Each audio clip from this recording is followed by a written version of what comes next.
Jubilee Hills assembly ఎన్నికకు సమయం దగ్గర పడుతోంది. దీంతో కాంగ్రెస్ పార్టీ వేగం పెంచుతోంది. రాష్ట్ర కాంగ్రెస్ వ్యవహారాల ఇన్ఛార్జి మీనాక్షి నటరాజన్ నేతలు కార్యకర్తలను అలర్ట్ చేస్తున్నారు. ప్రచార సరళిని ఎప్పటికప్పుడు గమనిస్తూ కాంగ్రెస్ నేతలకు సూచనలు ఇస్తున్నారు. ఎవరూ రిలాక్స్ మోడ్లోకి వెళ్లొద్దని, పోలింగ్ ముగిసే వరకు కష్టపడాలని కాంగ్రెస్ హైకమాండ్ ఆదేశించింది.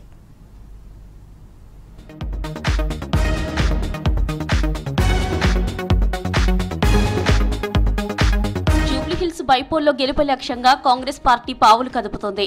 దీంతో ఇప్పటి వరకు జరిగిన ప్రచారం ఒకెత్తైతే రాబోయే రోజుల్లో ప్రచారం ఒకెత్తని హస్తం పార్టీ భావిస్తోంది. ప్రచారం ముగిసే వరకు బాధ్యతలు తీసుకున్న ముఖ్య నేతలంతా జూబ్లీహిల్స్ నియోజకవర్గంలోనే ఉండాలని రాష్ట్ర కాంగ్రెస్ వ్యవహారాల ఇన్ఛార్జి మీనాక్షి నటరాజన్ స్పష్టం చేశారు. జూబ్లీహిల్స్ నియోజకవర్గంలో సీఎం రేవంత్ రెడ్డి రోడ్ షోలు చేస్తున్నారు. మంత్రులకు డివిజన్ల వారీగా ప్రచార బాధ్యతలు అప్పగించారు. నేతలకు incharge Meenakshi Natarajan work divide చేశారు. ప్రతిరోజు వర్క్ ప్రోగ్రెస్ తో పాటు ప్రచారం ఎలా జరుగుతుంది, ప్రజల నుంచి రెస్పాన్స్ ఎలా ఉందనే దానిపై ఆమె ఫీడ్బ్యాక్ తీసుకుంటున్నారు. రిలాక్స్ అవుదామంటే కుదరదని నేతలకు హైకమాండ్ నుంచి ఆదేశాలు వచ్చాయని పార్టీ వర్గాల్లో చర్చ జరుగుతోంది. అధికారంలో ఉండడంతో బైపోల్ను ప్రతిష్టాత్మకంగా తీసుకుంది కాంగ్రెస్. 2023 అసెంబ్లీ ఎన్నికల్లో గెలిచినా హైదరాబాద్ లో మాత్రం సీట్లు రాలేదు. దీంతో ఇప్పుడు జూబ్లీహిల్స్ ఉప ఎన్నికల్లో గెలిచి సత్తా చాటాలని హస్తం పార్టీ భావిస్తోంది.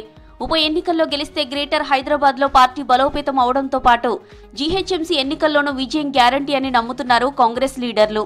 అందుకే సీఎం రేవంత్ రెడ్డితో పాటు మంత్రులు, ముఖ్య నేతలంతా జూబ్లీహిల్స్ ఉప ఎన్నికలపైనే ఫోకస్ పెట్టారు.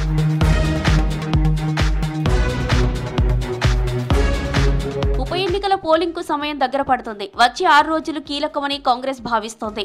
వరుస కమిటీలు ఏర్పాటు చేసి అనుబంధ సంఘాలను అలర్ట్ చేస్తోంది. మరింత స్పీడ్ పెంచి పథకాలు ప్రచారం చేయాలని సోషల్ మీడియా టీంకు కాంగ్రెస్ పెద్దలు దిశానిర్దేశం చేశారు. నేతలు, కార్యకర్తలు ఎవరు కూడా రిలాక్స్ మోడ్లోకి వెళ్లొద్దని, ప్రతి ఒక్కరూ గెలుపు కమిట్మెంట్ తో పనిచేయాలని ఆదేశించారు.